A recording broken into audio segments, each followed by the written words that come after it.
حاکم احمد بن طولون نے اپنے تالاب کے قریب ایک بچے کو اوندھا پڑے دیکھا تو اس نے اسے اٹھا کر اپنی کفالت میں لے لیا اور اس کا نام احمد رکھا، اور یہ بچہ یتیم کے نام سے مشہور ہوا۔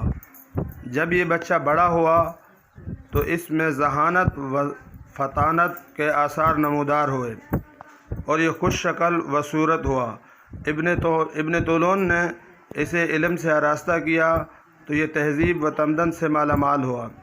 جب ابن طولون کی وفات کا وقت قریب آیا تو اس نے اپنے بیٹے ابو الجیش ہمارویہ کو اس کے متعلق وصیت کی۔ ابن طولون کے انتقال کے بعد امیر ابو الجیش حاکم بنا تو اس نے احمد یتیم کو بلایا اور کہا، میں تمہیں اپنے ہاں عزت والا مقام دوں گا، لیکن میری عادت ہے کہ میں جسے بھی کچھ کام سپرد کرتا ہوں اس سے یہ عہد لیتا ہوں کہ وہ مجھ سے خیانت نہیں کرے گا۔ احمد یتیم نے اس سے وعدہ کر لیا۔ اس کے بعد احمد امیر ابو الجیش کے تمام خدمات پر حاکم بن گیا۔ ابو الجیش اس کے ساتھ احسان کرتا اور اس کی خیر خواہی کے سبب اس کی طرف راغب ہوتا اور گھریلو معاملات میں اس پر اعتماد کرتا۔ ایک دن ابو الجیش نے کہا، اے احمد، فلانی خادمہ کے کمرے میں جاؤ اور وہاں میری نشست گاہ کے قریب ایک اونی نفیس جوڑا رکھا ہوا ہے، اسے لے آؤ۔ احمد اس کمرے کی طرف گیا تو دیکھا کہ وہاں ابو الجیش کی ایک گانے والی لونڈی ایک نوجوان کے ساتھ موجود ہے۔ ان دونوں نے جب احمد یتیم کو دیکھا تو نوجوان وہاں سے نکل کھڑا ہوا اور لونڈی نے احمد یتیم کے پاس آ کر اسے پھسلانے لگی اور اپنے جانب مائل کرنے لگی۔ احمد یتیم نے جب دیکھا تو کہا، اللہ عز و جل کی پناہ، میں اپنے امیر کے ساتھ خیانت نہیں کر سکتا۔ وہ میرے محسن ہیں اور میں نے ان سے عہد لیا ہے جسے میں توڑ نہیں سکتا۔ یہ کہہ کر احمد نے وہاں سے اونی جوڑا اٹھایا اور جا کر امیر ابو الجیش کو دے دیا۔ لونڈی بہت ڈر گئی اور اس نے موقع پا کر ابو الجیش سے کہا، احمد یتیم مجھے اپنی جانب راغب کرتا ہے۔ امیر ابو الجیش نے یہ سنا تو وہ انتہائی غیظ و غضب میں آ گیا اور اس نے اسی وقت احمد یتیم کے قتل کرنے کا ارادہ کیا۔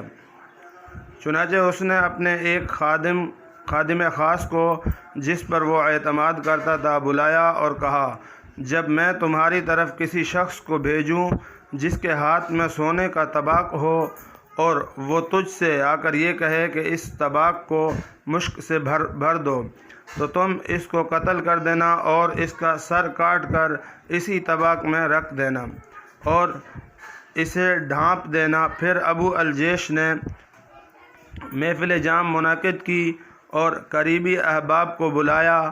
احمد یتیم بھی وہاں آ کر امیر ابو الجیش کے سامنے کھڑا ہو گیا اور اسے امیر کے خفیہ منصوبے کی خبر نہ تھی۔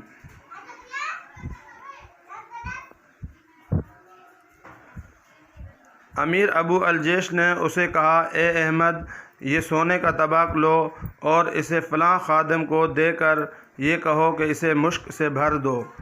احمد نے وہ طباق لیا اور امیر کے حکم کی تعمیل کے لیے چل پڑا۔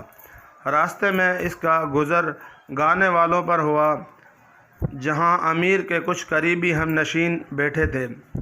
انہوں نے جب احمد یتیم کو دیکھا تو کھڑے ہو گئے اور اسے اپنے ساتھ بیٹھنے کا کہا۔ احمد یتیم نے کہا، امیر نے مجھے طباق میں مشک لانے کا کہا۔ انہوں نے کہا، مشک لانے کا کسی اور کو کہہ دو اور جب وہ مشک لے آئے تو تم اسے امیر تک پہنچا دینا۔ احمد یتیم نے نگاہ دوڑائی تو اسے وہ نوجوان دکھائی دیا جو امیر کی لونڈی کے ساتھ موجود تھا، تو احمد نے وہ طباق اس کے حوالے کیا اور اس سے کہا اسے فلاں خادم کے پاس لے جاؤ اور اس سے کہو کہ اسے مشک سے بھر دے۔ نوجوان وہ طباق لے کر اس خادم کے پاس گیا اور اسے کہا کہ اس طباق کو مشک سے بھر دو۔ اس خادم نے اس نوجوان کو قتل کر دیا اور اس کا سر کاٹ کر طباق میں رکھ دیا اور اسے ڈانپ کر امیر کی طرف چل پڑا۔ جب احمد یتیم نے طباق دیکھا تو اس خادم سے وہ طباق لے لیا۔ احمد یتیم کو چونکہ اصل حقیقت کا علم نہیں تھا، چنانچہ وہ طباق لیے امیر کے پاس حاضر ہو گیا۔ امیر نے جب وہ طباق سے کپڑا ہٹایا تو احمد سے کہا یہ کیا ہے؟ احمد یتیم نے امیر کو پورے واقعے کی خبر دی اور لونڈی اور نوجوان والا واقعہ بھی بتایا اور کہا کہ مجھے اس کے علاوہ باقی کسی چیز کی خبر نہیں کہ اس کو کیسے قتل کیا گیا۔ امیر ابو الجیش نے اس لونڈی کو بلایا اور اس سے کہا سچ سچ بتا۔ لونڈی نے غلطی کا اعتراف کر لیا تو امیر ابو الجیش نے اس لونڈی کو احمد یتیم کے حوالے کر دیا اور کہا کہ اسے قتل کر دے۔ احمد یتیم نے اسے قتل کر دیا اور اس واقعے کے بعد احمد کی قدر و منزلت امیر ابو الجیش کے ہاں اور بڑھ گئی۔